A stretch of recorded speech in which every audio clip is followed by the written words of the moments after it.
धरना जारी है।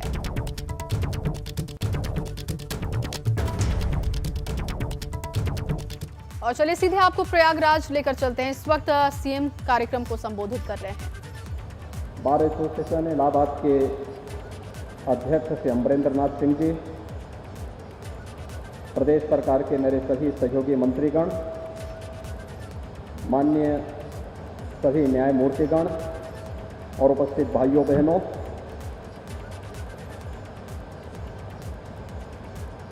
प्रयागराज की इस पावन धरती पर मैं देश के माननीय राष्ट्रपति जी का हृदय से स्वागत और अभिनंदन करता हूं। प्रयागराज की धरती गंगा, यमुना और सरस्वती की त्रिवेणी की भूमि है। पूरा देश और पूरी दुनिया त्रिवेणी की इस धरती पर संगम में स्नान करके अपने जीवन में सफलता की कामना को लेकर के आती है। लेकिन एक आम जनमानस त्रिवेणी की इस धरती पर धर्म, न्याय और शिक्षा के प्रमुख केंद्र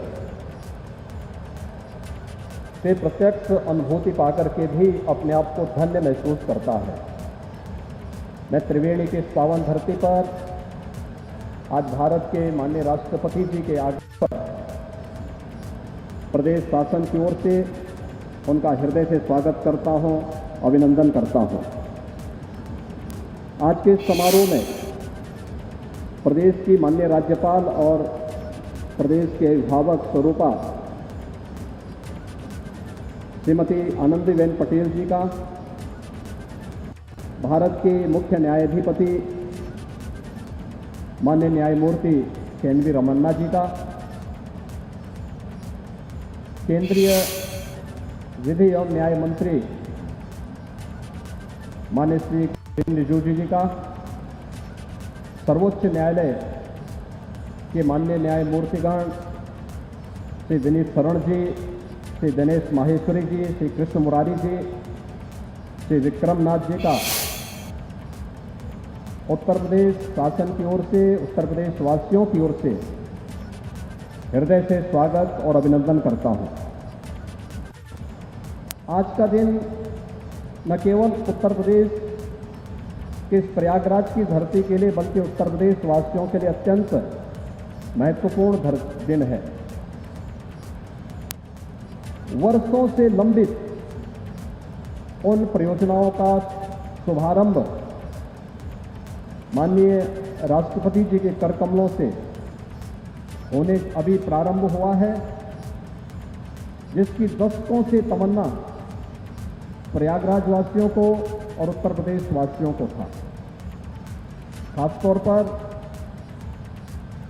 इलाहाबाद उच्च न्यायालय प्रयागराज में मल्टी लेवल पार्किंग और राष्ट्रीय विधि विश्वविद्यालय,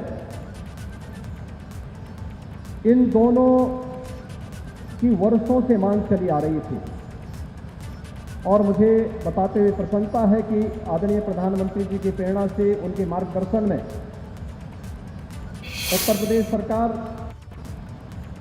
प्रत्येक नागरिक के जीवन में खुशहाली लाने के लिए जिस प्रतिबद्धता के साथ कार्य कर रही है, उसमें न्यायिक क्षेत्र में भी प्रत्येक आम जन की आकांक्षाओं की पूर्ति करने और उसे समय पर सहजतापूर्ण न्याय उपलब्ध हो सके, इस दृष्टि से चाहे वह प्रदेश के अंदर न्यायिक क्षेत्र में इंफ्रास्ट्रक्चर डेवलपमेंट के लिए किए जाने वाले कार्य हों, मुझे बताते हुए प्रसन्नता है कि प्रदेश में न्यायालय कक्ष 599 न्यायिक कक्ष वर्तमान में, जिनमें से 311 पूरी तरह तैयार हो चुके हैं, 288 निर्माणाधीन हैं।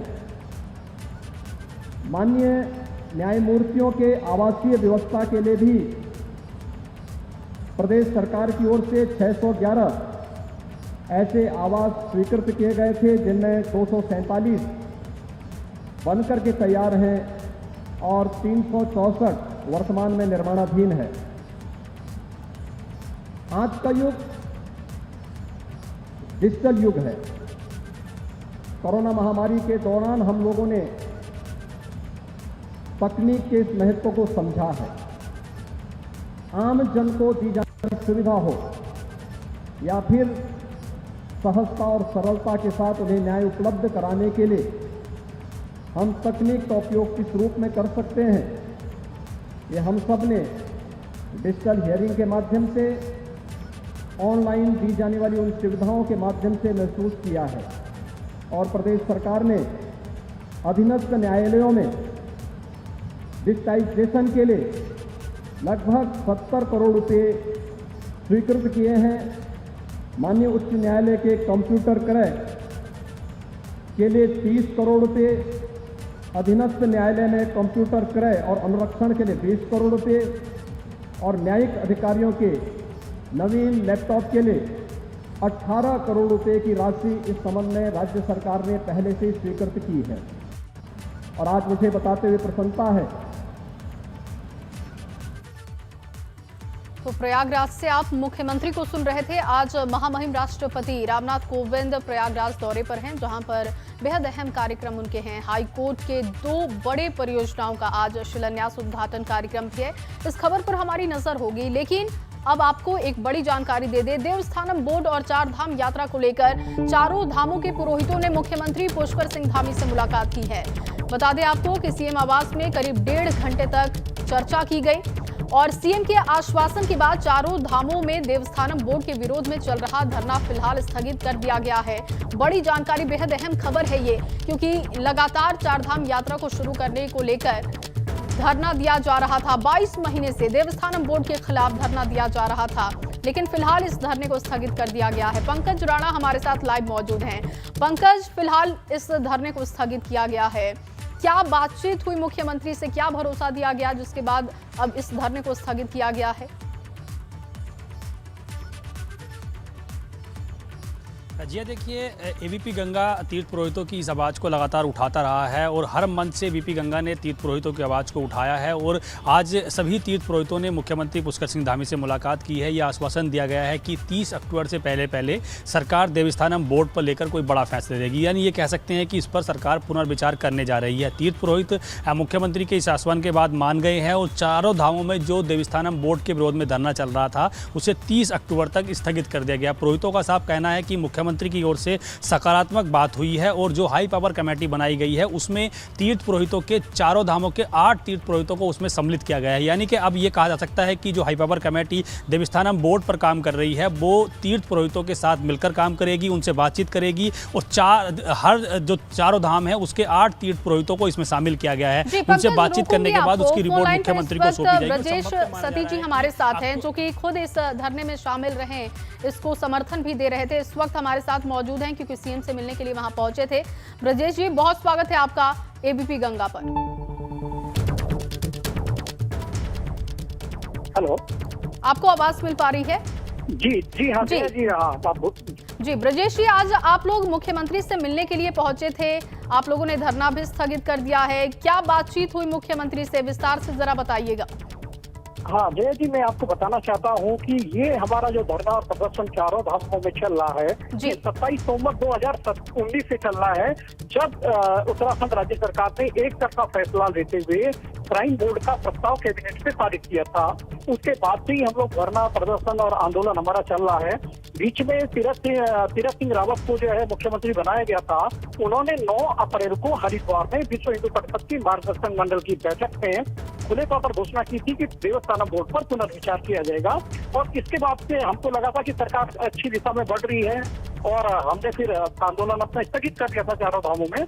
लेकिन इसके बाद 8 जून 2021 को कैबिनेट मंत्री सत्ता महाराज की ओर से बयान आया कि देवस्थानम बोर्ड पर कोई पुनर्विचार नहीं किया जा रहा है।